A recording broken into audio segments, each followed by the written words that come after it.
So we took the day off from our volunteer work and came to the beautiful city of Alexandria up at the northern coast of Egypt. And then we actually got a call from my friend Mao. She runs the Alexandria Turtle and Wildlife Rescue. And apparently there are a couple of cases we can help her out. So, shall we go see what's going on? I'm excited. Follow us. Let's go.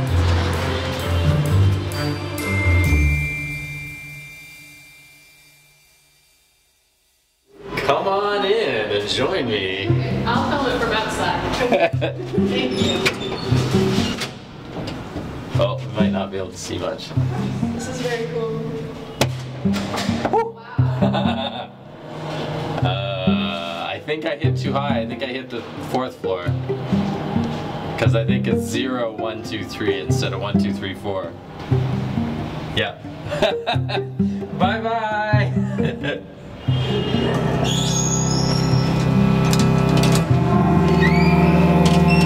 With the zoo, to help the zoo to maintain the, but they're not very cooperative lately, but we're trying to do as much as we can. And Mazen is studying veterinary. I was about to say, you're the veterinarian student. Yes. Very good. Is there a school here? Yes, in Alexandria. Ah, very nice. Wow. Very, very nice. Is it better than Cairo? You always say yours is the best. Always say yours is the best. Okay. You're 20 and you're going to be done in 2 years. Wow. Yeah. Wow, you're smart. You do it fast. He is the best one in the team, in our rescue team, and maybe he's the best one that I met in the field of rescuing animals, because he do it with passion and. Very good. Well, we'll keep in touch. Eh? 2 years ago. I've been a vet since 1998. Approximately when he was born, a little bit before, right? You were born in 99? Okay, so I graduated 1 year before you were born. I've owned my practice for 20 years, but I only started doing wildlife a couple of years ago, 2 years ago, with Shades of Hope Wildlife Rescue just about an hour north of Toronto, which is the city that we're in Canada. And I've actually learned a lot working with these non-veterinarians. I've learned how to pin broken wings, you know, obviously fix raccoons and porcupines, and we've done a bit of work on turtles and snakes, but the big one is birds. Birds are the hard one to do because they're so different. If you can do a dog, you can do a deer or a fox or, you know, something like that. A mammal is pretty much all the same, but birds are so much more specific, and turtles too, obviously, but that's great. Should we go take a look? Yes, sure. Yeah, let's do that. You can feel the shell when it first came. It was very soft. Yes, you can bend it even with your hand. Yep. So I made some research to find out it is caused by insufficient feeding or insufficient sunlight. Yep. So we made sure that she ate well. We feed them squid or shrimp. Yep. They love shrimp. And it's getting better and better. Yeah. Someone found it in another beach as well, but he found it upside down, covered in sand. You can see it's had a deformity or something ate its. Yeah, it's probably an injury. But she swims very well and even better than the other one. And you gotta pick up, I guess, from the nutritional deficiency too, right? Yes. Wow. So this was being sold for food. Yes, or some people consider them as pets. Right. But mostly people eat them. Okay. For Emily's sake, can you explain how the sunlight makes a difference for the bone development? Yeah. The sunlight helps with vitamin D. Okay. That which vitamin D helps in return to help the bone absorb the calcium into the bone. So it goes through the exoskeleton. So they have the exoskeleton outside, make it rigid and tough, so it can withstand. Good stuff. So people eat turtles here? Yes, it's not commonly. It's kind of a myth that if you eat a sea turtle, you will get some health benefits. people يعني there is no يعني science behind it. It's just common between the people. Just a myth. Okay. The superstition. Superstition, sort of, yes. Yeah. Even people that drink its blood to think it will. And you're talking to two people who don't eat animals. Yeah. So. I'm a vegan. You're Oh, vegan? yeah. Yes, Oh, Hey! she's a vegan. I'm a vegetarian. A little bit of fish, so I guess a fake Pescatarian. vegetarian, pescatarian. Yeah. I eat fish once a month approximately. But you're full vegan. Good Yes. job. Wow. Good job. And look how healthy you are and smart you are. You don't need to eat these guys, that's for sure. I know. I can't reproduce it, so it only happened one time. I felt like a clicking in the elbow.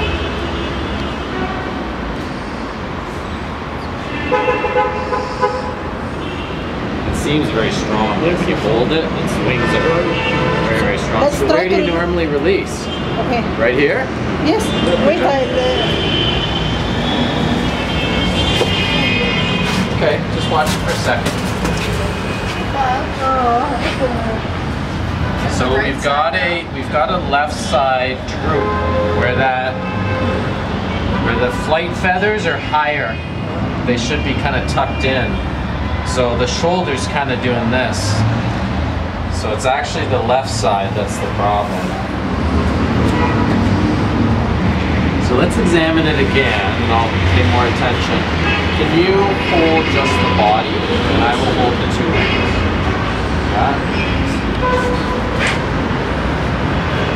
Yeah, now I can feel it on this side.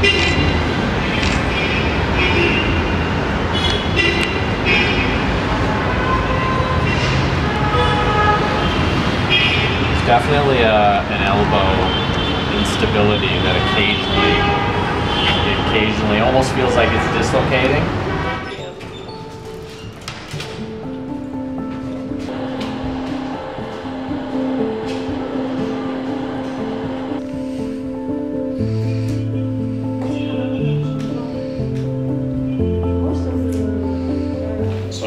You later reach out to me on WhatsApp, message me so I have your contact info, and I'll send you some information on how to do these. Okay. This is not the normal material, so the other thing you will eventually get good at doing is engineering, different ways. We call it MacGyvering. If you make stuff with tools, with other materials, we say we're MacGyvering it. So we first do a figure 8 bandage, which is where you trap the carpus, like the wrist joint, and then the elbow. This may not be long enough, but it's... Okay. And normally you do it a couple of times, you see how it does an 8? Okay, so we call it figure 8. And what's important is that these feathers stay in line like this. You do not want to bandage it like that. Okay. Okay, you keep the natural sort of way of doing it, right? If you can hold that. Okay, so I'm really worried about getting the sticky stuff on. So I'm actually going to do it upside down. It shouldn't, if we do it tight enough and it sticks to itself, there's no way of it going this way because this will stop it, and there's no way of going that way because this end will stop it. Okay? And this is only the first part of our bandage. And how many days we should keep this and then try to make it flat? Yeah, I'm going to double check. I'm going to say probably 3 or 4 minimum. Okay. Okay. And then we remove this and try? I'm going to talk to my friends. They're more, I do the surgery, but they're the real experts in teaching birds how to fly again. It's unbelievable. And these are all non-veterinarians. Like, these are people like you who have started rescuing animals, really committed their life to it, and have become very, very proficient at it. Yeah, very skilled.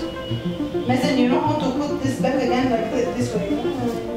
trying to. You're paying attention? I'm gonna send him an article on how to do it. So that's the first half. And then the only issue is that this sticky stuff will come in contact with this, but if you hold that out there. So that's just a figure 8 bandage, okay? And then the second one is a body wrap. So we want this to go under this wing, so that this wing is fully mobile. And you want it halfway down the keel, okay? Making sure that the legs are not trapped and that the vent is not covered, okay? So we're gonna need to release this wing a bit.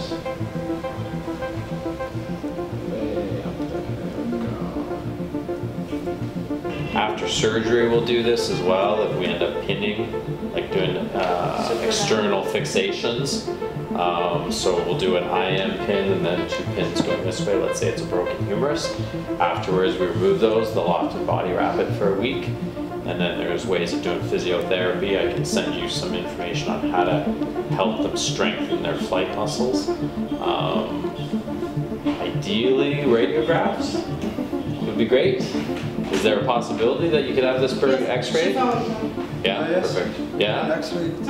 yeah. I would when it's time to take off this bandage. Let's say 3 days from now. I'll get back to you. I would do some radiographs just to make sure there's not a fracture or one of those. Yeah, no problem. Thank you. Very good. Okay.